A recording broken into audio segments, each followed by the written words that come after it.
Le train de la relance avec Reporter d'espoir. François Saltiel. Je suis né au Congo-Brazzaville.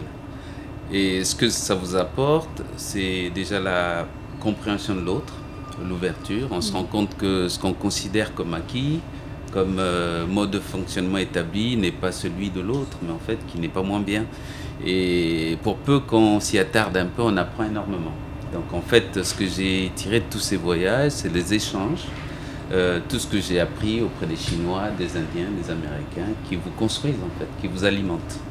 Et quand on le ramène au niveau professionnel, un étudiant que j'ai à l'IMT Minalbi ne ressemble absolument pas à l'étudiant chinois, ni à l'étudiant américain. Donc en fait, la richesse est certainement la leur, mais elle est surtout la mienne. Donc on apprend énormément. La volonté de la région Occitanie, c'est d'avoir une électricité 100% verte, donc éolienne ou solaire ou hydraulique, pour créer ces stocks d'hydrogène en fait. Donc là, ça sera un hydrogène 100% vert. L'intelligence artificielle, c'est avant tout de la bêtise artificielle.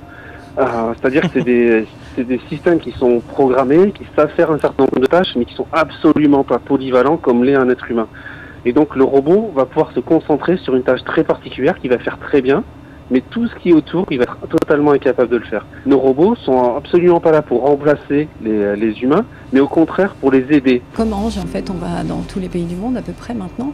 On rencontre des personnes fabuleuses avec des paramètres de travail dits très très différents.